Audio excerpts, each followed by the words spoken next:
Hello hello hello hello Priyanka है।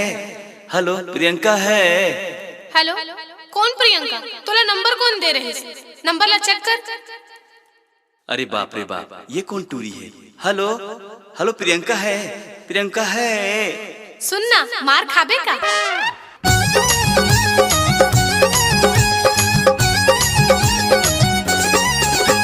घेरे मेरे कोल कबर करत हस, जान न पहचान पाछो परत हस। घेरे मेरे कोल कबर करत हस, जान न पहचान पाछो परत हस। अरे बिल हारो घाटुरा मार खाबे रे, तुर मुमा पर किरा टुरा कबर मरत हस। रॉन्ग नंबर माते मोला फोन करत हस, तुर मुमा पर किरा टुरा कबर मरत हस। रॉन्ग नंबर माते मोला फोन करत हस। इच नंबर ला टूरी देह रहिस, 7 बजे कॉल करना कह रहिस। इच नंबर ला टूरी देह रहिस, 7 बजे कॉल करना कह रहिस। नाव है प्रियंका, डार झन अड़ंगा, ओकर दीदी के भौजी तै कौन बोला था? तुर मुमा पर किरा, तुर मुमा पर किरा टुरा कबर मरत हस। रॉन्ग नंबर माते मोला कॉल करत हस। ओकर दीदी के भौजी तै कौन बोला था?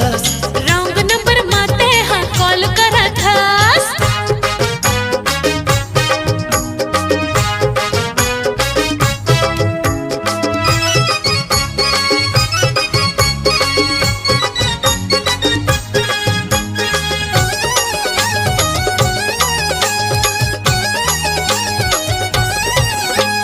धुकुर धुकुर दिल करे, मुश्किल हो गए है मोर जीना।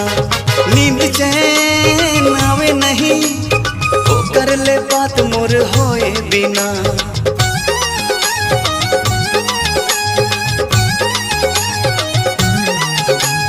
कौन हवा सुरत हो, जान ले प्रियंका मोर नाम नहीं है। रात दिन हेलो हेलो, तोला दूसर कोनो काम नहीं है। इच नंबर ला टूरी देह रहिस, 7 बजे कॉल करना कह रहिस। इच नंबर ला टूरी देह रहिस, 7 बजे कॉल करना कह रहिस। नाव है प्रियंका, डार झन अड़ंगा, ओकर दीदी सहेली तै कौन बोला था? हेलो हेलो प्रियंका है। हेलो प्रियंका है। ते कौन हंस रोगा? तेरे को मार खाना है? हेलो थोड़ा सा प्रियंका से बात कराइए ना। तुर मुमा पर किरा टुरा कबर मरत हस। रॉन्ग नंबर माते मोला फोन करत हस। रॉन्ग नंबर माते मोला फोन करत हस। तुर मुमा पर किरा टुरा कबर मरत हस।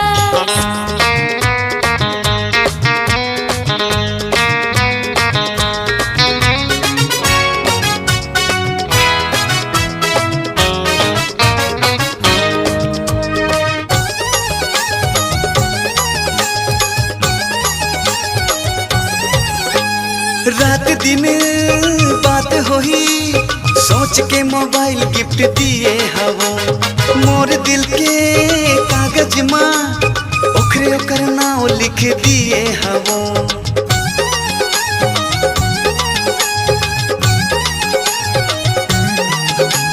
खाना रे दिमाग लमा, एक ठन बात ला पूछ पूछ के। बिल रे तोरा कहो, चटनी बना तोला कुछ कुछ के। इच नंबर ला टूरी देह रहिस, 7 बजे कॉल करना कह रहिस। इच नंबर ला टूरी देह रहिस, 7 बजे कॉल करना कह रहिस।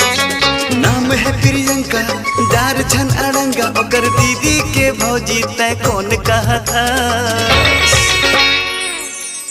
हेलो हेलो प्रियंका है। प्रियंका है। हेलो बात करा दो ना थोड़ा सा। ते नहीं सुधरस रोगा, मार खाबे रे। ए दे तेकर नंबर ला खाना में। तुर मुमा पर किरा टुरा कबर मरत हस। रॉन्ग नंबर माते मोला फोन करत हस। तुर मुमा पर किरा टुरा कबर मरत हस। रॉन्ग नंबर माते मोला फोन करत हस। तोर पाँव पर थोका बर गाड़ी देवा था। सच सच बता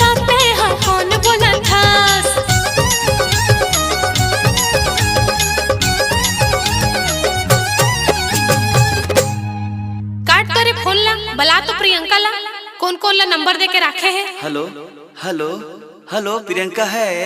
हेलो प्रियंका है। हेलो हेलो ये साला टावर भी नहीं ना, बैटरी भी खत्म हो गए यार।